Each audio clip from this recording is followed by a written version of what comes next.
Hello everyone, my name is Shilakshmi Kamath and my topic is electronic mail security. Electronic mail is also called as email, which we all make use of email in order to send the messages to each other or in order to send the important documents to each other.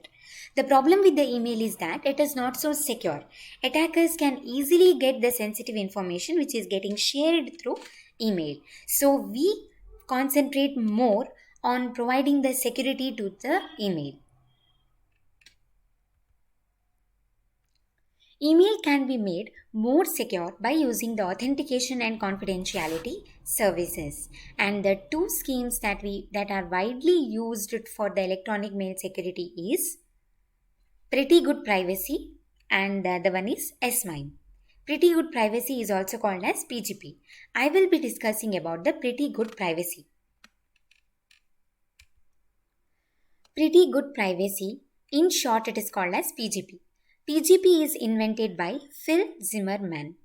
This PGP provides confidentiality and authentication service that can be used for electronic mail and the file storage applications security. The steps used to build PGP are: first, Zimmermann selected the best cryptographic algorithms which provides more security. And then these selected cryptographic algorithms were integrated into general purpose application. This application was capable of running on any kind of operating systems and on any kind of processors. Then Zimmermann made that package and its documentation, including the source code, freely available via internet. The people were able to access this PGP freely via internet. And then Zimmermann entered into an agreement with the company to provide a full compatible low cost commercial version of PGP. These were the steps involved in the building of PGP. Next, we'll see why PGP is so widely used. There are four reasons why the PGP is widely used. The first reason is it was available for free. People were able to make use of PGP for free. And then the versions of PGP were capable of running on any kind of operating system and on any kind of processors. So this is the first and main reason why PGP became so famous. The second reason is PGP is built by using the cryptographic algorithms which were providing more security. Extremely high secure algorithms were used. That's why PGP was capable of providing the high security and that made it so famous. The third reason why it is so widely used is PGP is applicable in variety of places. The first place where it will be useful is in corporations. If the corporation wishes to select and enforce the standardized scheme for encrypting the files and messages, then they can definitely go with PGP.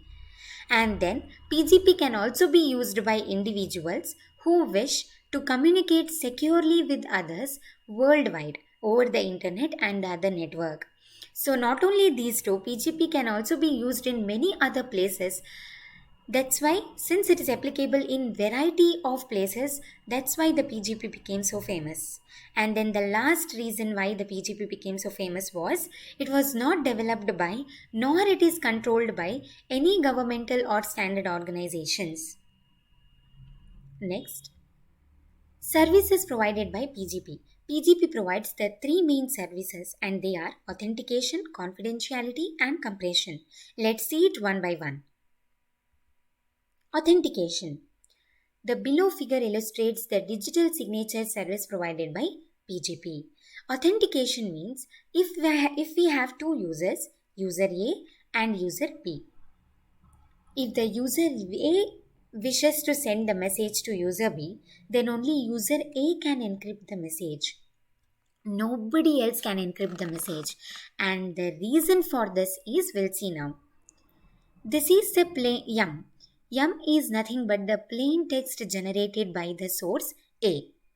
For this plain text, we will be applying the hash code H. We will be applying the hash function H. And when we apply the hash function H on the plain text YUM, we will get the hash code. Then this hash code is encrypted by using the private key of A. Private key of A will be there only with the A. So only A is capable of encrypting the message. Nobody else can encrypt the message. That's why the authentication is achieved. Then the encrypted message is combined with the plain text message YAM. The encrypted message and the plain text message YAM is combined, which is then compressed to get the compressed message. And this compressed message is sent to destination B. So here what happens is when the destination B receives the compressed message, the first thing what it does is it decompresses the message to get back the encrypted message and the plain text message YAM. This encrypted message is then decrypted by using the public key of A. Public key of A is available with all the users, so the people can easily decrypt the message on the destination B's side. So anyone can decrypt the message, so therefore the confidentiality is not achieved here. Authentication is achieved, but the confidentiality is not achieved here.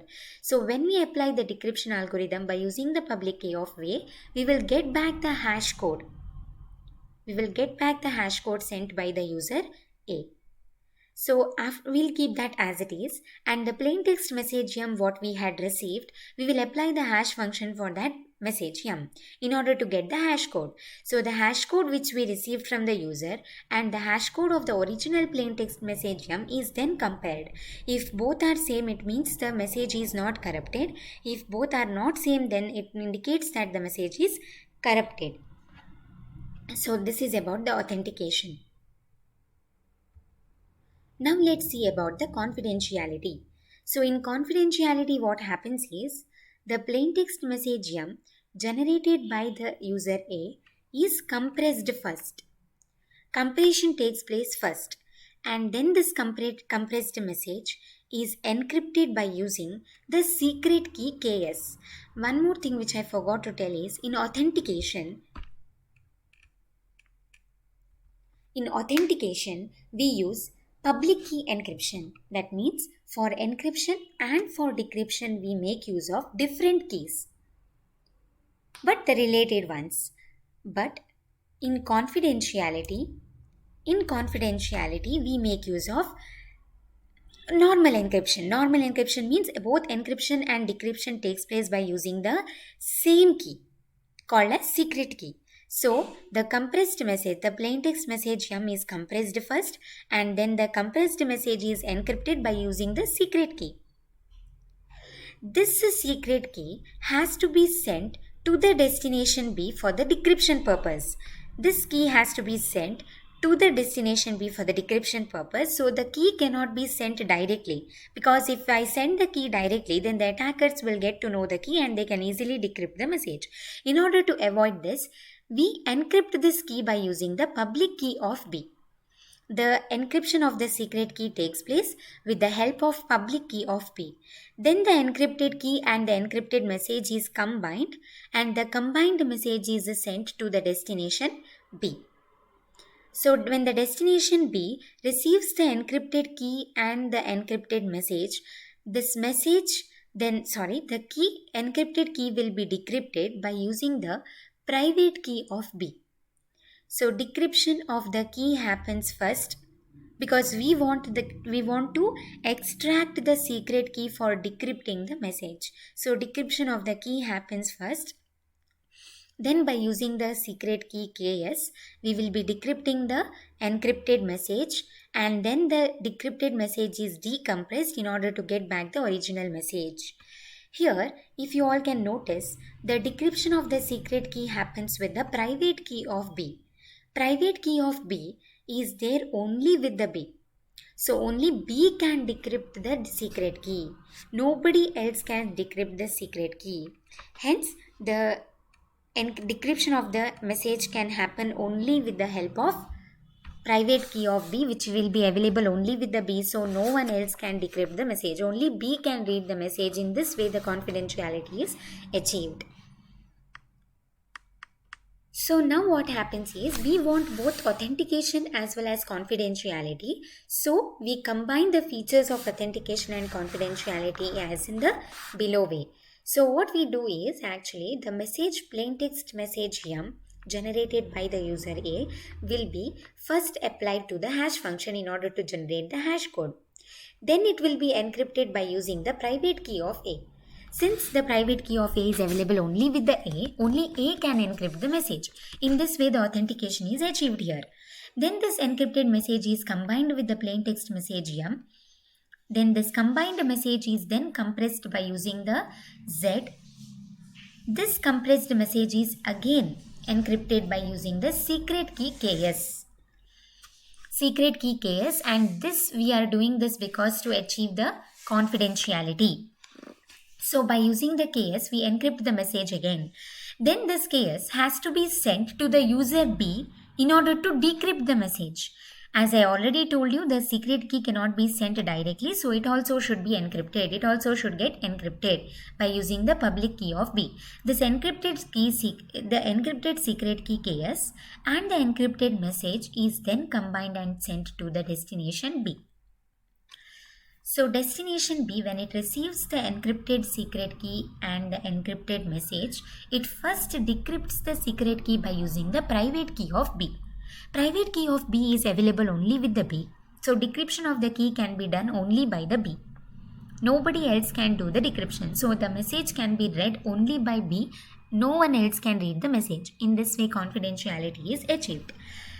The decrypted secret key KS is then used to decrypt the message, and the decrypted message is then decompressed in order to get back the original plain text message, in order to get back the hash code of the message.